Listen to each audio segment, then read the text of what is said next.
আজকে আমার প্রাণপ্রিয় ভক্তদের জন্য একটি বিবাহিত নারীকে বশীকরণ করার মন্ত্র নিয়ে হাজির হয়েছি। অনেকে আছেন যারা বিবাহিত নারীকে পছন্দ করেন, তাদের সাথে আপনাদের সম্পর্ক করতে ভালো লাগে বা পরকীয়ার সম্পর্ক করতে চান, আপনি তাকে বিয়ে করবেন না কিন্তু পরকীয়ার সম্পর্ক করতে চান, আপনারা এই মন্ত্রটির মাধ্যমে এই কাজটি করতে পারবেন ইনশাআল্লাহ। আমার যে ভক্তবৃন্দ এই কাজটি করতে চান বা বিবাহিত নারীকে পছন্দ করেন, তাকে বিয়েও করতে চান বা পরকীয়া সম্পর্ক করতে চান, আপনারা এই মন্ত্রটির মাধ্যমে করতে পারবেন আপনার পছন্দের নারীকে। সে একজন হতে পারে বা একাধিক হতে পারে, একাধিক হলেও আপনারা করতে পারবেন এই মন্ত্রটির মাধ্যমে ইনশাআল্লাহ। 100% গ্যারান্টি সহকারে করতে পারবেন। 100% সেই বিবাহিত নারী আপনার বশ হবে। আপনি যখন আপনার কাছে ডাকবেন তখনই আসবে। আপনারা তো জানেন আসলে সম্পর্কটা কেমন হয়, একটা পরকীয়ার সম্পর্ক কেমন হয় সেটা জানেন, সেই রকম সম্পর্কই হবে আপনাদের মধ্যে ইনশাআল্লাহ, আপনি যদি এই মন্ত্রটির মাধ্যমে সঠিকভাবে কাজটি করতে পারেন ইনশাআল্লাহ। এই ভিডিওতে আমি বলে দিব এই মন্ত্রটির মাধ্যমে ঠিক কিভাবে কাজটি করতে হবে এবং কিভাবে কি করবেন, কি কি জিনিসের প্রয়োজন ইনশাআল্লাহ। আর এই মন্ত্রটির মাধ্যমে কাজ করার জন্য আপনাদের কোনো জিনিসের প্রয়োজন হবেই না, কোনো জিনিসেরই প্রয়োজন হবে না। আপনারা কোনো জিনিস ছাড়াই এই মন্ত্রটির মাধ্যমে কাজ করতে পারবেন।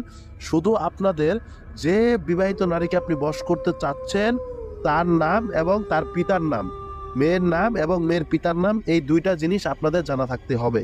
100% এই দুইটা জিনিস জানতেই হবে, না হলে আপনারা এই মন্ত্রটির মাধ্যমে কাজটি করতে পারবেন না। তো প্রাণপ্রিয় ভক্তগণ, আজকে আমি যে মন্ত্রটি নিয়ে আপনাদের সামনে হাজির হয়েছি, এই মন্ত্রটি আপনারা স্ক্রিনে দেখতে পারতেছেন।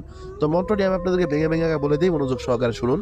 মন্ত্রটি হচ্ছে বিবাহিত নারীকে কাজ করার মন্ত্র।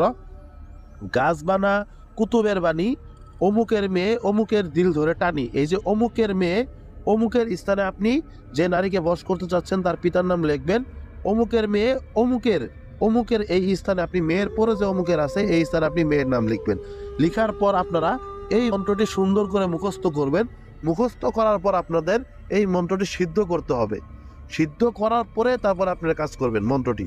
আর পরবর্তীতে যদি অন্য কোনো নারীকে আপনি এই মন্ত্রের মাধ্যমে বশ করতে চান, সেই ক্ষেত্রেও কিন্তু তার পিতার নাম এবং সেই মেয়ের নাম লিখে তারপরে মন্ত্রটি আপনাদের সিদ্ধ করে তারপরে সেই মন্ত্রটির মাধ্যমে কাজ করতে হবে ইনশাআল্লাহ। বুঝতে পারছেন বিষয়টি মনে হয়? তারপরেও যদি না বুঝেন ভিডিওটি আবার দেখেন, দেখে বুঝেন। তো প্রাণপ্রিয় ভক্তগণ, এই মন্ত্রটির মাধ্যমে কাজটি করার জন্য অবশ্যই পিতার নাম এবং মেয়ের নাম এই দুইটা জানতে হবে।